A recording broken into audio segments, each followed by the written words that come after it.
Quinta-feira, 16 de julho. Tema: Senhor do Sábado. A palavra Senhor significa dono, de alguma coisa, alguém respeitável. Então, nesse caso aqui, quem é o dono do sábado? Senhor Jesus. Muito bem. Em Marcos, capítulo 2, versos 23 e 24, os fariseus acusaram os discípulos de transgredir o sábado.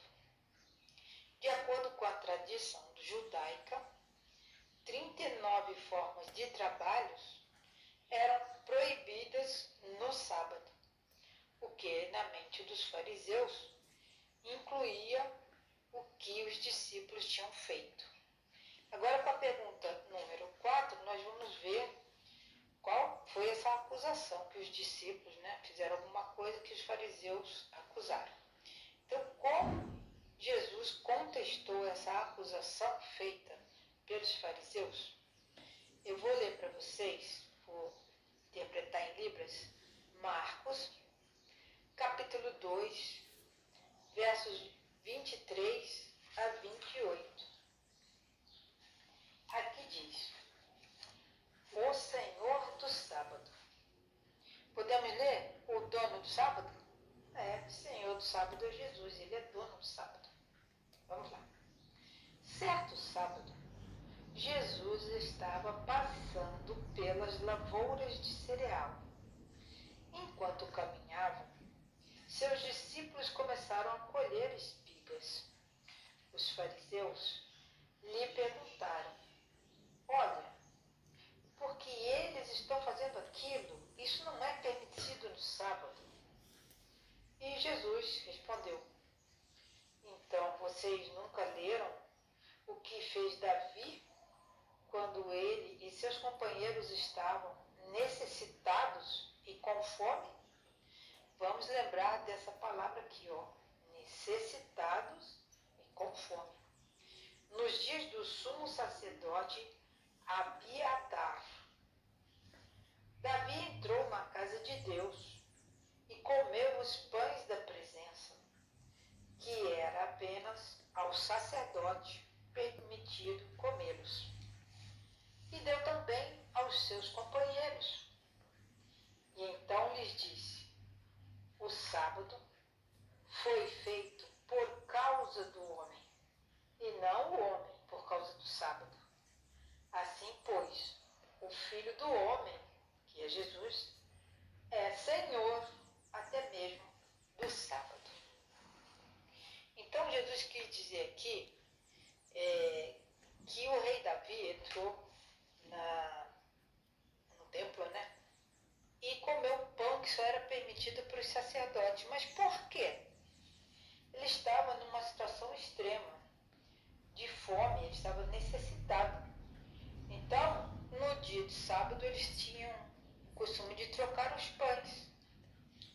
E foi justamente quando Davi e seus homens se serviram daqueles pães para matar a fome. Ou seja, é importante fazer o que é bom, o que é lícito no sábado.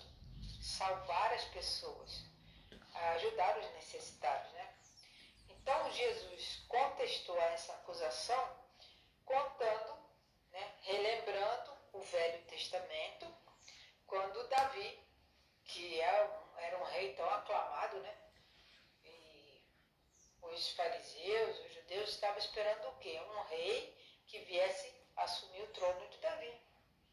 Só que Jesus falou: até do sábado, o Filho do Homem é Senhor.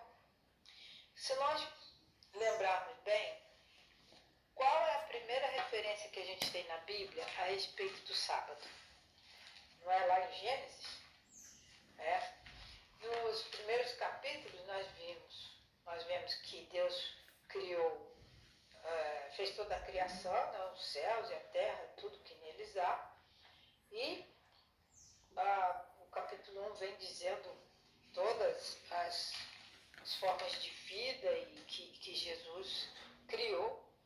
E ele, enfim, no verso 27, diz: criou Deus o homem à sua imagem. A imagem de Deus o criou. Homem e mulher. Deus os abençoou e coisa e tal. E aqui ele vem dizendo que assim foi. Então todas as coisas foram criadas e terminadas na sexta-feira.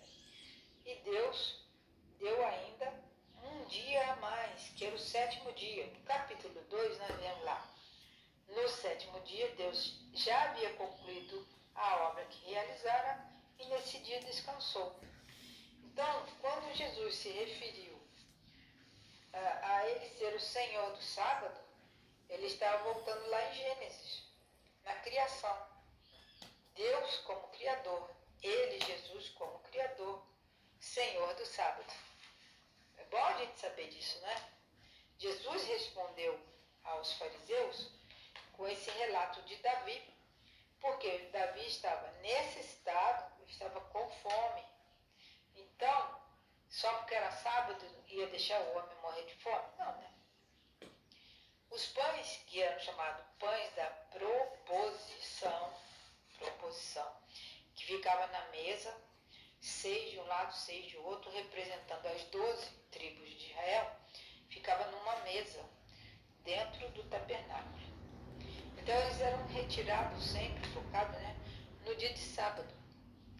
Então, quando Davi já tinha feito sua jornada e estava fugindo por causa de uma emergência, né, ele passou por ali, pegou os pães, ele e seus homens comeram. E Jesus usou esse fato para mostrar para os fariseus que ele, Jesus, era o dono do sábado. Então, se ele é dono do sábado, quem tem que dizer o que se faz ou o que não se faz no sábado é o próprio Jesus. Tanto é que ele estava junto com seus discípulos e não os condenou por ter colhido aquelas espigas para se alimentar. Ele não estava colhendo aquelas espigas para vender, como se fosse um trabalho, né? Então Jesus indicou ainda que o sábado foi feito para o benefício da humanidade e não ao contrário. E que a base dessa afirmação é o fato de que ele é o Senhor do sábado. Olha como Jesus era inteligente, né? Jesus mantinha a calma, tinha conhecimento e respondia tudo na hora certa. Pergunta número 5. Nós vamos ler Marcos, capítulo 3, de 1 a 6.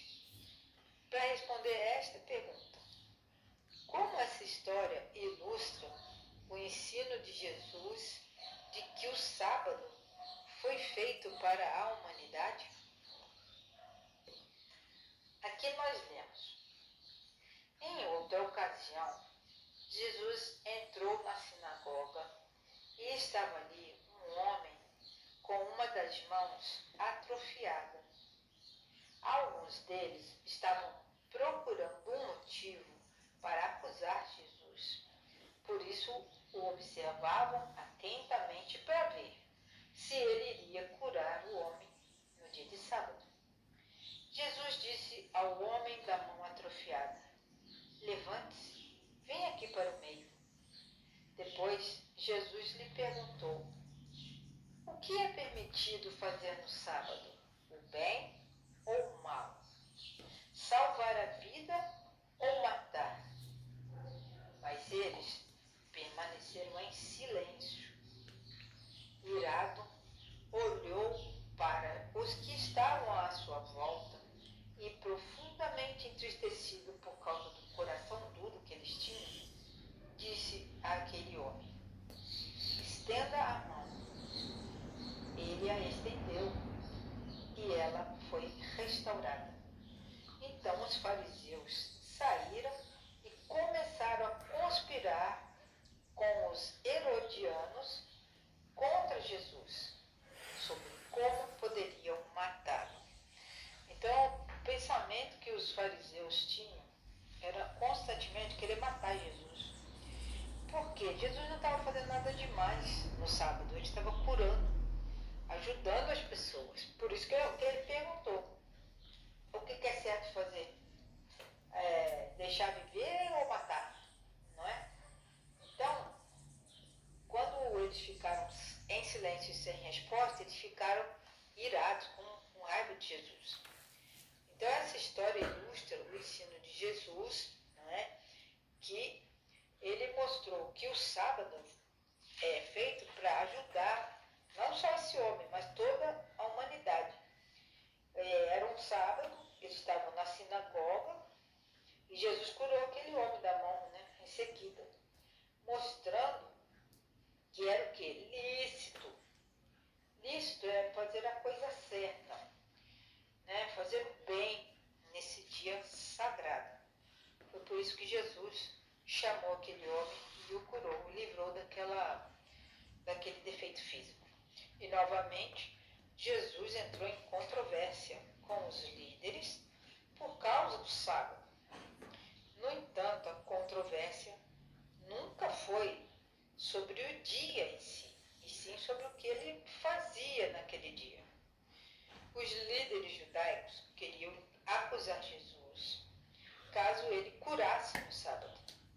Jesus os enfrentou, estabelecendo um contraste entre fazer o bem e fazer o mal, salvar a vida ou deixar morrer.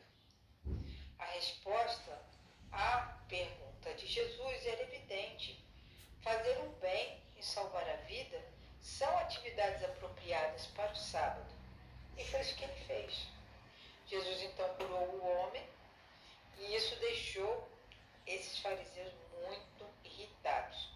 E imediatamente eles começaram a planejar a morte de Jesus. A ironia da história é que aqueles que procuravam acusar Jesus de violar o sábado estavam violando este mandamento, né, ao tramar a sua morte naquele mesmo dia. Quer dizer, eles mesmos faziam o que era errado no sábado. Então eles queriam impor alguns encargos, né, para as pessoas não fazerem no sábado. E eles mesmos, no dia de sábado, estavam planejando, junto com os soldados, né, de Herodes, matar Jesus. Então nós vemos que quando nós observamos o sábado, guardamos o sábado, ele é importante por quê? Porque nos remete lá a Gênesis, Jesus como nosso Criador. E ele fez o sábado para beneficiar o homem, e não para dar encargos pesados que faziam as pessoas viverem, né, de forma angustiosa. Então que você e eu possamos lembrar que Jesus é o Senhor do sábado, e no sábado nós temos sim que fazer tudo que é de bom para salvar as pessoas. Deus abençoe.